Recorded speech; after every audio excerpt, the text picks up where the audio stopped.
Hey guys, আসসালামু আলাইকুম। সবাইকে পবিত্র চানরাত মোবারক। সম্মানিত ভিউয়ার্স, আরও একটা নতুন ভিডিও নিয়ে আপনাদের সামনে হাজির হয়ে গেলাম। ভিডিওটা কন্টিনিউ করবেন, তাহলে কারো না কারো উপকারে আসতেই পারে। কারণ আমি সবসময় মানুষের কল্যাণের জন্য ভিডিওগুলো দিয়ে থাকি। তো শুরু করা যাক। সম্মানিত ভিউয়ার্স, এই যে আপনারা একটা রেড কালারের আম দেখতেছেন, আপনারা কি জানেন এটা কোন জাতের আম? আমি বলে দিচ্ছি, এগুলো হচ্ছে কি জাপানের তায়ানো তামাগো ম্যাঙ্গো। সম্মানিত ভিউয়ার্স, আপনারা জানেন জাপানের মধ্যে আধুনিকভাবে কিন্তু এই আমের চাষ করে। প্রতিটা আমের ওজন গড়ে 700 গ্রাম করে তারা নিয়ে নেয়। কিন্তু কিভাবে এটা সম্ভব?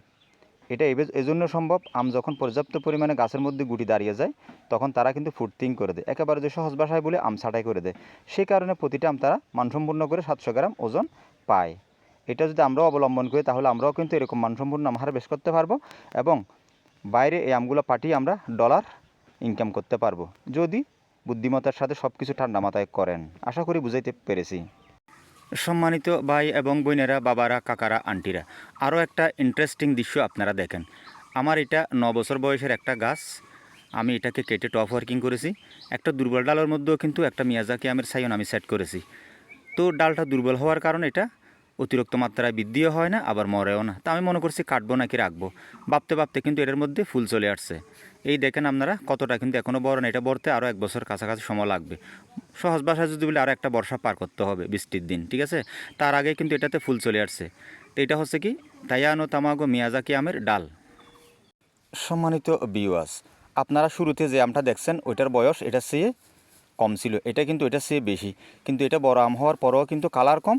আর আগে যেটা দেখিয়েছিলাম ওইটা কিন্তু বয়স কম হওয়ার পরেও কিন্তু কালার বেশি। এটার মূল কারণ হচ্ছে কি, এই ডালটা অনেক নিচে পাতার তলে ডাকিয়ে রয়েছে। তো সেই কারণে সানলাইট না লাগার কারণে, একেবারে যে সহজ ভাষায় বলি রোদ না লাগার কারণে কালারটা একটু একটু আসতেছে। পরিপূর্ণ মিয়াজাকি আমের রেশ কালারটা ফুটে উঠতেছে না। তো সুতরাং বুঝতে পারতেছেন, মিয়াজাকি আম আবাদ করতে গেলে সানলাইটের হিসাবটা আপনাদের আমলে রাখতে হবে। তাহলে আপনি 100% মানসম্পন্ন মিয়াজাকি আম হারভেস্ট করতে পারবেন, ডলার ইনকাম করতে পারবেন। সম্মানিত ভিউয়ার্স, আমার এই মিয়াজাকি আমটা আরও একটা ডালের মধ্যে, কিন্তু ওই ডালটা যেদিকে আছে ওইদিকে কিন্তু পর্যাপ্ত পরিমাণে সানলাইট পড়ে। সেই কারণে ছোটো আম হওয়ার পরেও কিন্তু কী সুন্দর কালার চলে আসছে। এটাই হচ্ছে তার প্রুফ। সম্মানিত ভিউয়ার্স, আরেকটা গুরুত্বপূর্ণ তথ্য আপনাদের উদ্দেশ্যে দিচ্ছি। আমের আবাদ যদি করেন, আপনারা যে জাতের আমে হোক না কেন, আপনাদেরকে কিন্তু ষোলোবার বুরুন স্প্রে করতে হবে। যদি ষোলোবার বুরুন স্প্রে করেন, তাহলে কিন্তু আমের শেপ আকৃতি সুন্দর হয়, আম ফাটা থেকে রোধ হয়। কিন্তু এটা আমি ষোলোবার বুরুন স্প্রে না করার কারণে দেখেন এটা একটু ফাটল ফাটল বা ফাটছে, এটা টিকতেও পারে, নাও টিকতে পারে। এই বিষয়গুলো আমলে রাখবেন। সম্মানিত ভিউয়ার্স, কথা বলতে গেলে অনেক কথা, কথার নাম হচ্ছে লতা। আজকে এতটুকু পর্যন্ত। পরিশেষে একটা কথাই বলি, সবাইকে আগামী ঈদ মোবারক, ঈদ মোবারক, ঈদ মোবারক। যদি ভিডিওটা ভালো লাগে লাইক করবেন, কমেন্ট করবেন, শেয়ার করবেন, সাবস্ক্রাইব করবেন।